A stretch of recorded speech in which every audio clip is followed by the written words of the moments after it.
Bismillahirrahmanirrahim. Assalamualaikum warahmatullahi wabarakatuh.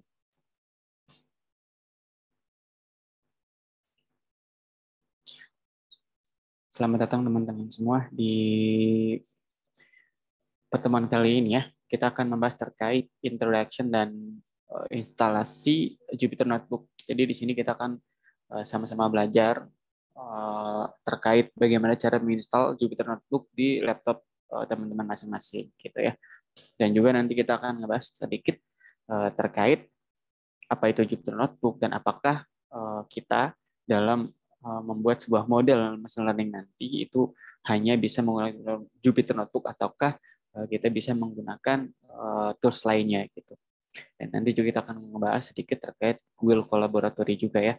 Jadi Google Collaboratory ini adalah salah satu pilihan kedua ketika teman-teman memang laptopnya teman-teman itu kurang support atau kurang memadai untuk menginstal Jupyter Notebook di lokal teman-teman gitu. Oke. Sekarang kita bahas bareng-bareng ya teman-teman. Oke, Bismillahirrahmanirrahim. Nah, berikut adalah sedikit profil saya ya. Teman-teman bisa kontak melalui email ataupun teman-teman bisa connect via LinkedIn ya ketika memang teman-teman ada yang ingin didiskusikan gitu.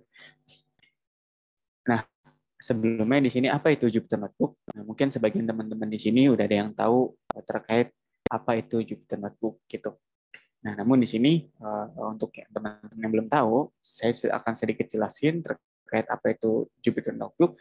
Nah, simpelnya Jupyter Notebook ini adalah tools atau kode editor yang digunakan untuk teman-teman di developer, terutama mereka yang berfokus di bidang misal data science ataupun mereka yang ingin membuat sebuah model machine learning. Gitu. Nah, umumnya kebanyakan mereka itu menggunakan Jupyter Notebook, yaitu tools untuk teman-teman membuat atau mengedit sebuah codingan atau text editor ya. Jadi teman-teman di sini untuk ngoding, ya, bahasa gambarnya untuk ngoding, bahasa pemrograman Python ya, terutama di sini.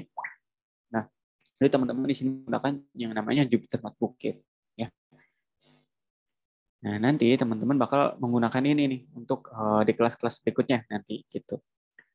Nah, nanti untuk lebih jelas saya biar teman-teman gak bingung, nanti kita praktekin juga ya untuk sedikit terkait penggunaan Jupyter Notebook itu sendiri. Gitu. Jadi teman-teman nanti biar nggak bingung nih gitu, biar langsung nggak kan karena ketika teman-teman hanya mendengar penjelasan tapi tidak dipraktekkan atau prakteknya pun teman-teman belum tahu, maka teman-teman masih bingung gitu, belum begitu paham betul terkait apa itu tools dari Jupyter Notebook ini gitu. Nah, oke. Nah, Jupyter Notebook itu pastinya bukan planet, tapi nama planet juga ada yang namanya Jupiter, tapi kali ini bukan gitu. Dan juga pastinya bukan Jupiter ini ya kan, atau Omeng bukan ya kan, pasti bukan itu. Nah, ini adalah sedikit pengertiannya. Secara umumnya, Jupyter Notebook itu adalah sebuah wadah untuk mengembangkan perangkat lunak open source untuk komputasi interaktif di banyak bahasa pemrograman. Nah, kenapa ini dinamakan Jupyter? Nah, karena si Jupyter ini mendukung bahasa pemrograman yaitu Julia, Python, dan R gitu. Jadi gabungan dari dua nama ini gitu ya. Nah, umumnya cuman Jupyter Notebook ini sering kali digunakan untuk mengedit ya atau membuat sebuah program dengan bahasa pemrograman Python gitu, teman-teman. Nah, lalu apa aja sih kegunaan dari Jupyter Notebook ini? Umumnya digunakan untuk apa? Nah, pertama itu biasanya untuk membersihkan dan mentransformasi data gitu. Membersihkan dan mentransformasi data seperti apa maksudnya? Nah, maksudnya adalah ketika teman-teman misal ingin membuat sebuah model machine learning atau membuat sebuah program machine learning, nah itu teman-teman jika ingin membuat model machine learning itu base-nya kan machine learning itu adalah data ya. Namanya juga machine learning atau mesin yang belajar. Nah, makanya si machine learning belajar melalui data yang kita berikan kepada si mesin ini gitu. Jadi mesin ini bisa belajar. Nah, namun sebelum data ini kita berikan ke si mesin, nah kita pastikan dulu datanya itu bersih. Bersih dalam artian apa? Dalam artian data ini layak untuk kita berikan ke si machine learning ini. Layaknya gimana? Layaknya adalah ketika teman-teman misalkan mendapatkan sebuah data, contoh ya datanya itu adalah eh, data laporan keuangan deh misalnya, laporan keuangan. Nah, biasanya kan teman-teman pasti sering menjumpai ada data yang teman-teman dapat itu ada yang titik koma yang nggak seharusnya, misalkan ya nggak ada di dalam kolom tersebut gitu, atau ada penulisan angka yang typo misalkan, atau misalkan ada kelebihan penulisannya misalkan 1 juta itu nolnya harusnya 6. Nah, tapi di situ hanya 5. Nah, jadi kan kurang ya. Nah, itu datanya masih butuh dibersihkan lagi atau diperbaiki lah gitu ya. Nah, begitu juga di sini ada namanya itu visualisasi data. Nah, visualisasi data seperti apa maksudnya? Nah, visualisasi data itu adalah di mana teman-teman mencoba untuk memahami data yang teman-teman udah peroleh atau data yang ingin teman-teman berikan kepada si mesin yang ingin teman-teman berikan pelajaran itu atau berikan datanya itu untuk si mesin ini belajar gitu. Nah, visualisasi datanya seperti apa contoh gampangnya? Nah, contoh gampangnya adalah misalkan teman-teman mendapatkan sebuah data tweet misalkan ya, tweet di Twitter, mungkin teman-teman familiar ya dengan Twitter gitu. Kalau teman-teman dapat sebuah data tweet dari Twitter, misalnya entah teman-teman dapat dari web ataupun bisa langsung mengambil dari Twitter itu sendiri misalkan ya. Nah, di situ misal teman-teman bingung nih, datanya kan misalnya dapatnya banyak ya.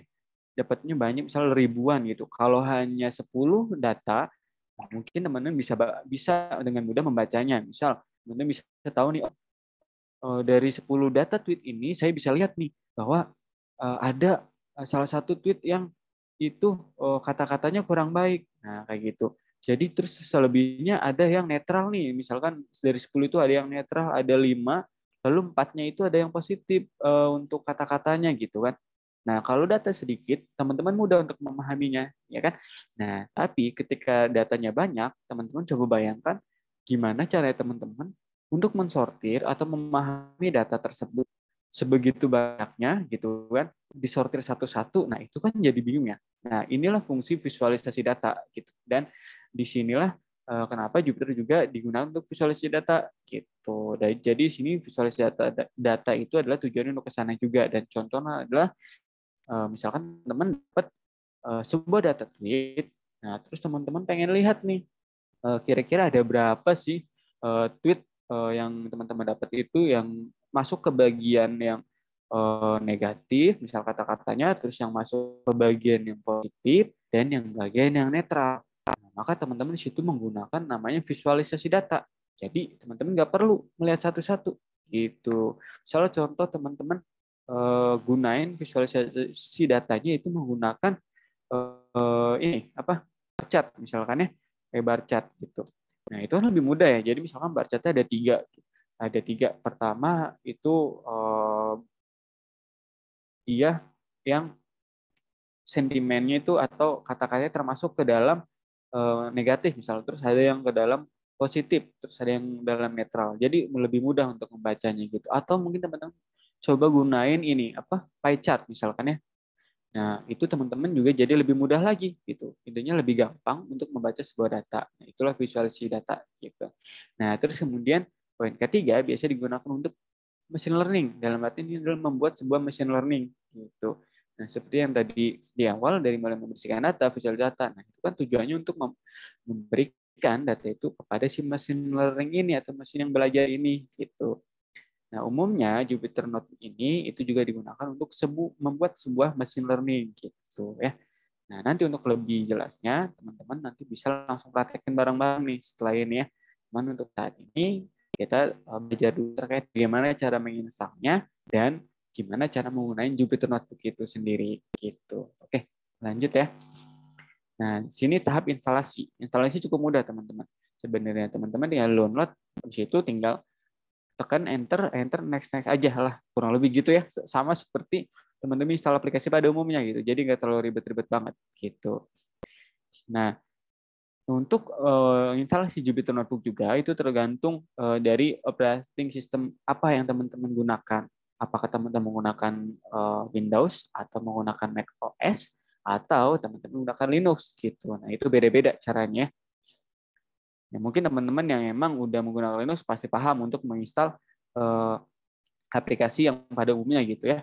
Tinggal install nanti bisa langsung install gitu kalau di atau di Windows tinggal klik kanan habis itu run nanti bakal ke install. Begitu juga di macOS gitu. Jadi intinya nggak jauh beda dengan gimana teman-teman menginstal aplikasi pada umumnya gitu ya. Nah, di sini kita ketika ingin menggunakan Jupyter Notebook, kita menggunakan yang namanya Anaconda Navigator. Apa itu Anaconda Navigator? Anaconda Navigator ada sebuah aplikasi desktop yang berbasis GUI ya, atau bisa disebut juga ada yang bilang Anaconda ini adalah IDE ya, gitu.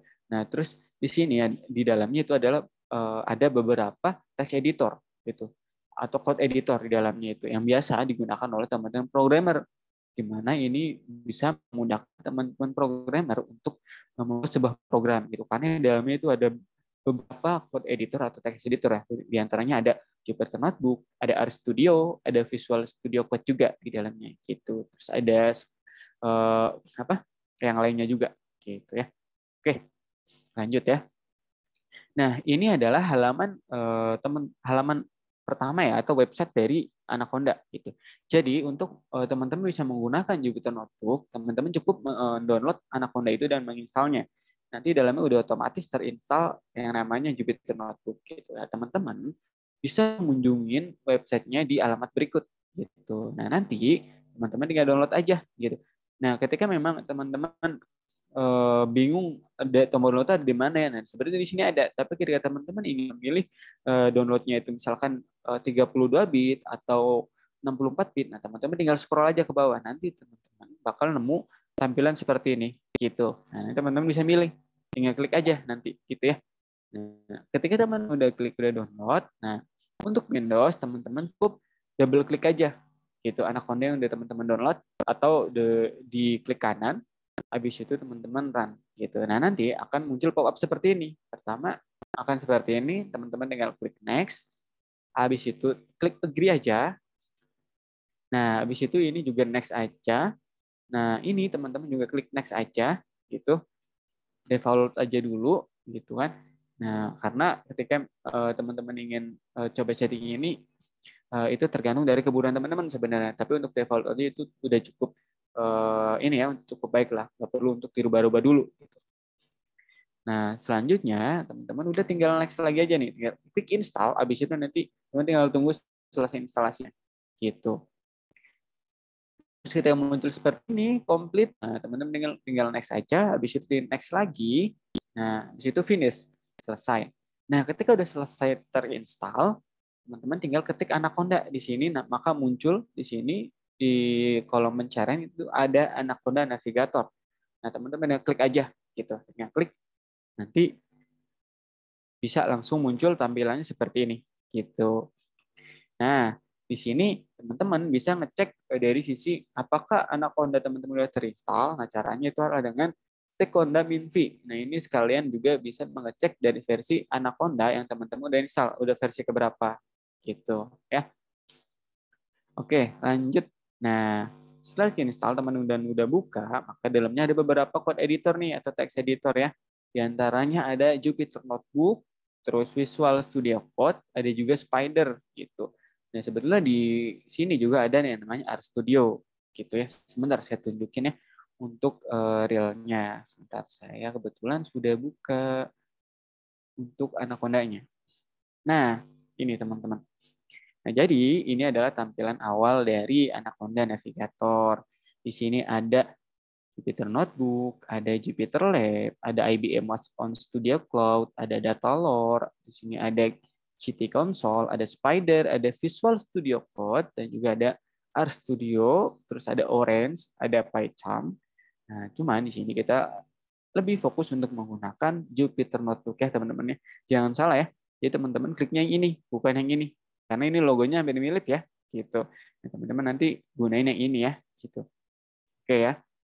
Nah, mungkin untuk Jupyter Notebook untuk Anaconda-nya itu teman-teman saya anggap udah melakukan instalasinya ya, karena itu cukup mudah bukan teman-teman ya, gitu. Pun kalau ada nanti ada kendala nih teman-teman bisa langsung kita diskusikan di grup gitu ya.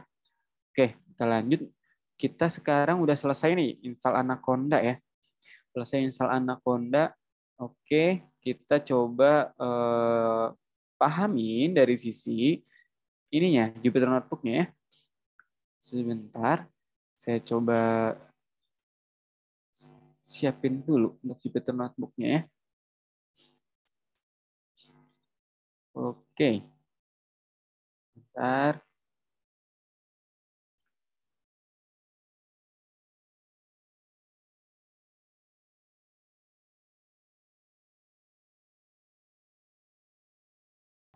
Nah, oke teman-teman, udah terlihat ya teman-teman ya.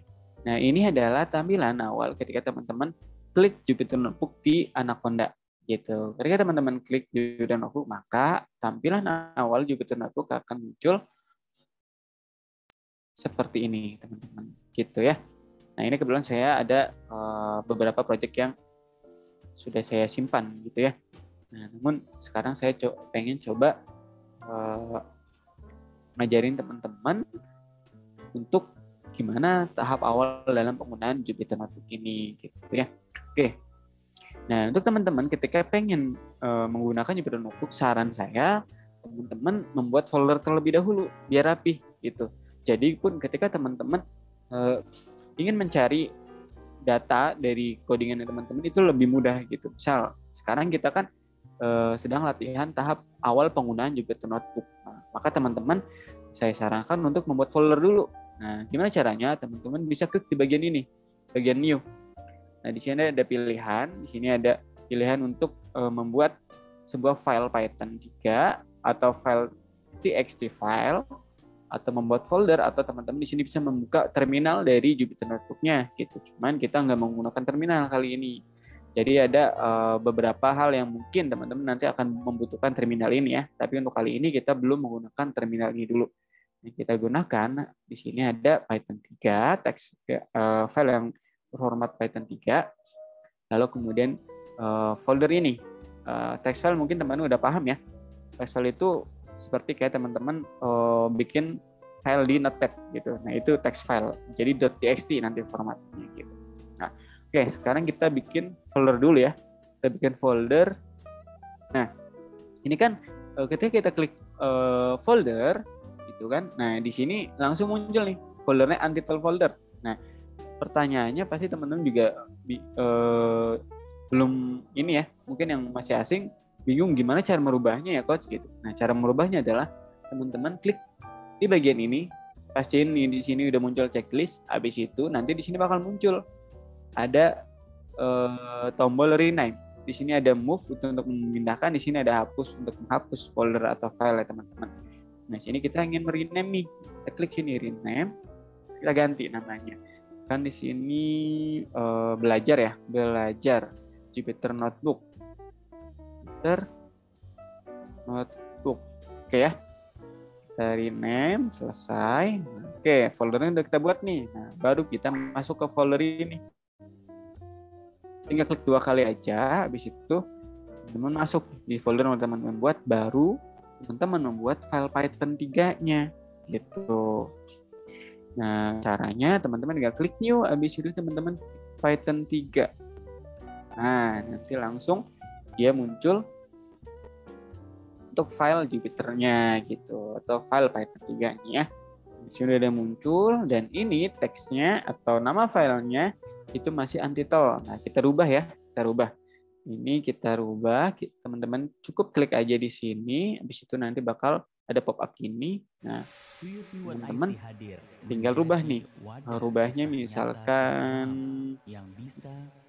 belajar Python aja belajar Jupyter Notebook gitu ya, biar gampang ya. Belajar Jupyter Notebook lagi aja deh, Jupyter Notebook. Nah, kayak gitu. Oke. Nah, filenya udah kita rubah. Nah, terus di sini ada beberapa menu pilihan nih, teman-teman. Ada file, ada edit, ada view, ada insert, ada cell, kernel, ada widget, dan ada menu help ya. Nah, cuman di sini teman-teman cukup pahami menu-menu diantaranya adalah pertama menu file, terus menu ini insert ya, terus ada widget. Widget sebenarnya nggak terlalu ini. Kita fokus di ini aja, di help. Dari help dulu ini karena yang sering digunakan adalah ini menu help, insert, dan kernel ya. Nah, sekarang saya akan coba jelasin satu-satu dulu ya. Nah, untuk file, teman-teman di sini ada untuk membuat sebuah file baru, file Python 3 baru, terus ada di sini untuk open atau membuka file yang teman-teman sebelumnya udah buat, file Jupyter Notebook atau file Python 3 yang udah teman-teman buat sebelumnya gitu. Terus sini ada bisa mengcopy file yang teman-teman udah buat, terus ada menu save as, ada rename, ini umum lah ya di aplikasi yang lain ya. Nah, teman-teman bisa dengan mudah untuk memahami dari sisi menu file ini. Nah, lalu di sini ada edit. Edit itu ada di sini cut cell. Cut cell itu apa? Itu untuk memotong sel yang teman-teman udah buat. Sel itu apa? Nah, sel itu ini nih. Ya, gitu. Nah, terus sini ada copy cell. Nah, teman-teman bisa untuk mengcopy atau menduplikat ya dari teman-teman buat gitu ya. Untuk mendelete. Nah, di sini gitu. Terus ada move call up. Nah, ini adalah untuk memindahkan sel yang misalnya di bawah. Misalkan ini saya kasih sel 1. Sel 2 lah ya. Sel 2. Terus ini ada saya tambah lagi deh ya. Nah, ini saya misalnya pengen naikin ke atas. Nah, sebenarnya cukup dari klik sini aja sih, teman-teman ya. Tapi di sini juga bisa. Contoh ya. Nah, dia bakal naik ke atas gitu. Jadi untuk mengatasbawahkan dari sel. Nah, ini adalah namanya sel ya. Oke. Menu edit. Nah, ini untuk menu view. Menu view untuk toggle header. Di sini ada toggle toolbar dan toggle line number. Terus kemudian di sini ada menu insert. Insert itu untuk menambahkan sel ya, sel baru. Selnya itu di sini above. Kita coba ya biar nggak penasaran. Nah, untuk di atasnya, nah berarti terus di sini ada below. Below berarti untuk di bawah gitu. Ya teman-teman misalkan sedang ngoding di sini. Terus teman-teman, kayaknya saya ada yang kurang nih, butuh sel lagi di atas. Nah, teman-teman tinggal insertnya itu klikin above. Terus di sini teman kita pengen masukin sel untuk di bawah, berarti teman-teman tinggal klik ini. Kayak gitu ya. Oke, saya hapusin dulu ya. Hapusin dulu biar rapi kayak gini. Nah, terus habis itu ada sini apa? Menu sel ya. Menu sel itu untuk di sini menjalankan running satu sel kalau ini, terus di sini ada all, berarti semua sel teman-teman langsung jalanin gitu ya. Terus sel select below, berarti ini sel yang di-select dan di bawahnya gitu ya. Nah, sebetulnya untuk menjalankan sel, untuk merunning codingan udah teman-teman coding, itu teman-teman bisa cukup tekan tombol shift dan enter. Contoh ya, print misalnya saya buat ya, print hello world ya. Nah, sekarang ini saya coba untuk menekan shift enter ya. Nah, kayak dia muncul ya. Nah, sekarang saya bersihin dulu nih. Saya bersihin dulu, clear output dulu. Oke. Nah, sekarang saya coba untuk running dari sini. Nah, sama aja ya. Nah, sekarang saya coba untuk gunain tombol running yang lainnya, yaitu di sini, run. Nah, sama gitu. Cuman biar teman-teman biar mudah, teman-teman bisa menggunakan tombol shift enter gitu. Oke ya. Oke, terus ini ada yang namanya kernel. Kernel itu untuk di sini pertama yang sering digunain itu umumnya ada restart. Restart itu adalah untuk merestart atau merunning kembali, merunning ulang ya. Running ulang dari tiap-tiap sel yang udah teman-teman buat atau isi codingan gitu. Nah, terus di sini ada menu restart. Oke. Nah, ini untuk merestart dari sisi kernelnya. Kernelnya itu apa? Kernelnya itu wadah dari sel yang teman-teman ini. Mohon teman-teman ada sedikit koreksi. Jadi restart yang ini itu adalah untuk merestart dari sisi kernelnya gitu ya. Nah, kita coba ya biar nggak bingung ya teman-teman ya. Apa sih gunanya gitu ya. Oke, coba kita restart. Nah, itu jadi untuk merefresh si kernelnya atau core dari si sel ini ya. Gitu. Terus di sini ada restart dan clear output. Nah, clear outputnya itu apa? Clear outputnya adalah untuk ini. Clear ini adalah outputnya. Ini adalah inputnya. Dan ini adalah perintahnya. Perintahnya ada gitu. Lebih itu cuman yang sering digunakan itu biasanya adalah ini. Restart ini dan clear output dan restart run all ya. Run all gitu. Karena reconnect ini untuk apa? Reconnect adalah untuk ketika misalkan teman-teman ada masalah jaringan misalnya, teman-teman bisa reconnect lagi gitu kan. Terus shutdown itu untuk mematikan dari sisi file ini atau kernelnya gitu. Oke ya. Terus widget ini jarang digunain. Teman-teman di sini ada save notebook widget state, terus clear notebook widget state juga, terus ada menu download widget state. Nah, terus sini ada menu help. Help ini untuk apa? Di sini teman-teman bisa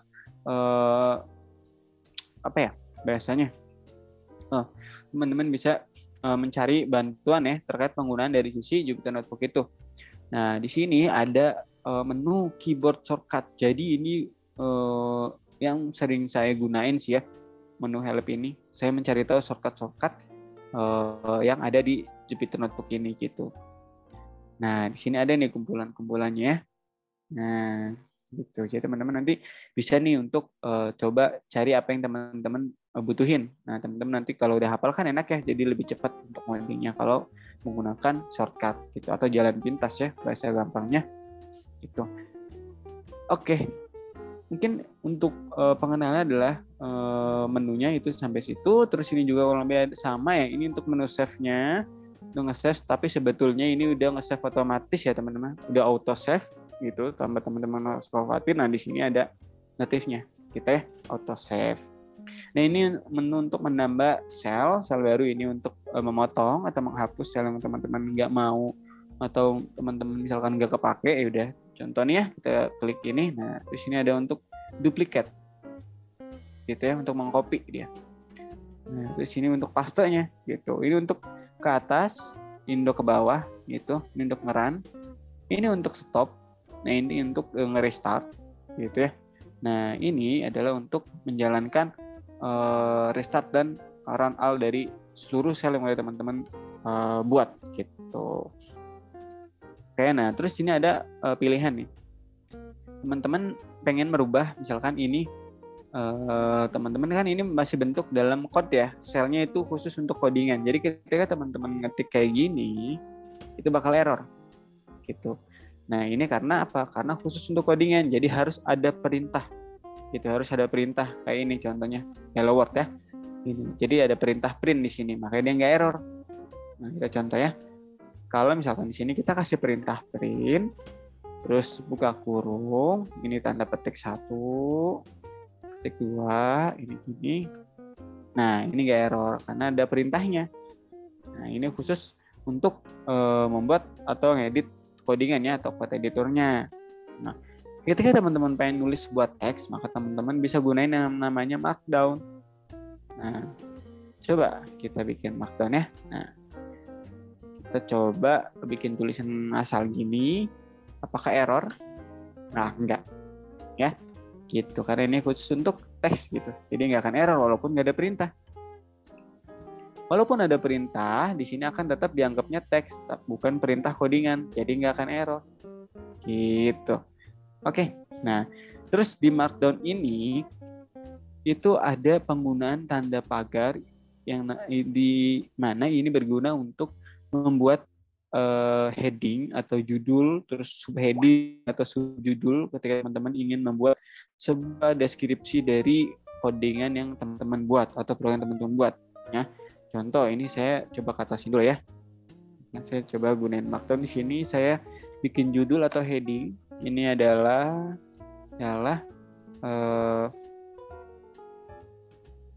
tahap saya belajar apa ya? Jupyter Notebook gitu ya.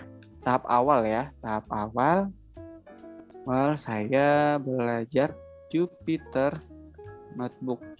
gitu ya. Nah, coba kita running ya, shift enter. Nah, ini besar ya. Nah, ketika misalnya saya pengen bikin subnya deh, saya bikin subnya. Berarti saya coba tambah ya satu sel lagi. Saya di sini rubah jadi markdown. Nah, di sini saya kasih subnya misalkan. Ini subnya misalnya saya pengen hello world ya. Ini codingan hello world. Nah, teman-teman, kalau pengen membuat sebuah sub atau untuk mengecilkan dari fontnya ya, ukuran fontnya, teman-teman cukup manfaatin dari sisi tanda pagarnya ini. Semakin banyak tanda pagar, maka semakin kecil ukuran font yang teman-teman bakal cetak gitu atau tampilkan. Contoh ini saya bikinnya ada 2 tanda pagar ya. Terus pasti teman-teman juga pakai spasi ya. Setelah tanda pagar itu spasi, habis itu baru ketikin teksnya gitu ya. Ini perintah hello world gitu ya. Coba kita print. Nah, dia lebih kecil kan ya dari yang di atas. Nah, coba kita buktiin lagi nih apakah benar. Ini kan nggak terlalu kelihatan ya. Coba kita bikin 3. Nah, terus perintah hello world gitu ya. Kita print. Nah, gitu teman-teman. Nah, ketika teman-teman pengen memberikan sebuah deskripsi atau kalimat biasa gitu ya, bukan bagian daripada judul atau heading atau subheading gitu. Nah, teman-teman cukup ketikkan biasa aja di sini. Misalkan ini adalah codingan pertama saya dalam menggunakan bahasa pemrograman Python, ya kan? Oke, sip. Nah, lebih gitu kan, jadi lebih enak ya, lebih rapi gitu. Nah, inilah fungsi penggunaan markdown. Gitu. Terus ini ada raw NB convert juga, gitu. Nah, raw NB convert untuk apa? Kurang lebih sama seperti markdown, cuman dia lebih ini aja apa? Lebih kepada kebutuhan sih ya, kebutuhan. Tapi kurang lebih sama itu untuk khusus untuk teks ya gitu. Jadi nggak perlu pakai perintah, dia nggak akan error. Kita coba ya. Nah gitu. Dan ininya tetap ada untuk kotaknya. Bedanya markdown sama raw NB convert. Nah, terus ini heading itu kurang lebih untuk sama untuk ini teman-teman. Jadi nanti kalau heading ini ada tanda pagarnya. Tuh, kita coba ya. Nah, ya kan? Tuh, dia juga ada notif nih di sini, ada cara pakainya di situ dikasih tahu. Gitu. Nah, oke teman-teman ya. Mungkin untuk Jupyter Notebook cukup jelas ya. Kalaupun nanti teman-teman kurang jelas, teman-teman bisa tanyakan di grup ya. Oke.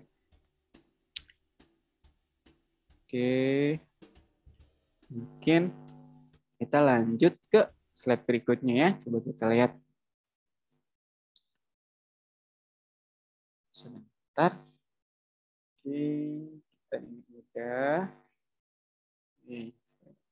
Cari dulu untuk itu Google Colab ya. Kita akan nanti bakal belajar Google Colab. Oke. Ntar saya screen dulu ya. Oke, saya langsung aja deh di browser ya. Sebentar saya contohkan di browser juga deh. Oke. Nah, tadi kan saya sempat menyinggung terkait Google Colab ya, di mana Google Collaboratory ini adalah fitur berbasis online yang dibuat oleh Google, gitu ya. Nah, si Google Collaboratory ini itu sama persis dengan yang ada di Anaconda, gitu. Cuman bedanya itu dia si Google Colab itu base-nya itu online, gitu ya. Nah, ini adalah produk atau tools yang dibuat oleh Google. Nah, itu sama, mungkin hanya beda dari ininya aja penamaan dan juga tata letak dari fitur-fitur yang ada gitu ya. Coba kita ini ya, kita lihat ya, Google Colab. Nah teman-teman nanti bisa ya untuk ininya, untuk mengunjungi Google Laboratory, teman-teman tinggal klik atau searching di Google itu dengan ini Google Collaboratory, tinggal klik aja. Nah nanti teman-teman tinggal klik ini ya. Google Colab gitu. Nah, syarat untuk menggunakan Google Colab ini teman-teman hanya cukup memiliki email aja gitu. Nanti udah teman-teman dapat free akses dari Google gitu. Google Collaboratory ini gitu ya. Nah, di sini teman-teman ketika ingin membuat sebuah notebook baru, nah teman-teman bisa klik ini ya. Bisa klik notebook baru. Nah, nanti teman-teman bakal langsung dapat nih notebook barunya. Aduh, internet saya kayaknya lemot gitu. Tunggu sebentar. Nah, begini ya. Nah, untuk kodenya ini sama teman-teman. Ini kan sel ya, selnya ya. Nah, coba saya ketik print hello world juga ya, sama kayak tadi. Apakah beda munculnya? Harusnya nggak beda ya. Karena ini juga dikhususkan untuk mengedit bahasa pemrograman Python ya, gitu ya teman-teman. Ketika klik print hello world, nah tadi saya itu ya teman-teman kliknya itu ngerunning itu menggunakan shortcut shift enter ya gitu. Nah, di Google Colab ini selain shift enter, teman-teman bisa klik di sini. Nih, icon ini ya. Kita klik ini, nah teman-teman akan merunning dari sisi sel yang udah teman-teman buat atau teman-teman isi. Coba kita klik ya. Nah, lebih gitu. Nah, di sini seperti yang saya bilang, itu perbedaan dari sisi penyebutan fiturnya.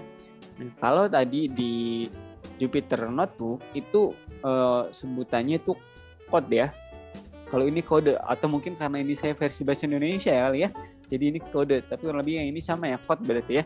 Dan terus ini ada teks itu kalau di Jupyter Notebook itu adalah markdown gitu ya, lebih kayak gitu. Nah, fungsinya juga sama, kurang lebih teman-teman sini ada filenya juga, kurang lebih untuk mendownload, terus upload, terus membuat sebuah file baru. Ya, oke. Kurang lebih seperti itu teman-teman. Nah, untuk lebih lanjutnya nanti kita akan ada sesi tersendiri ya untuk belajar fundamental terkait penggunaan dari sisi Google Colab dan juga Jupyter Notebook-nya gitu. Nanti sekalian kita belajar terkait fundamental Python gitu. Kita biar lebih enak untuk penggunaannya gitu ya. Oke, mungkin sampai sini dulu teman-teman untuk pertemuan kali ini. Semoga teman-teman bisa memahaminya ya. Semoga saya menjelaskannya juga dengan kalimat yang cukup mudah lah ya. Pun kalau ada yang kurang bisa dipahami, teman-teman nanti bisa diskusi di grup ya. Gitu. Oke, sekian dari saya. Kurang lebihnya mohon maaf, teman-teman. Sehat-sehat selalu dan tetap semangat untuk belajarnya. Oke, Assalamualaikum warahmatullahi wabarakatuh.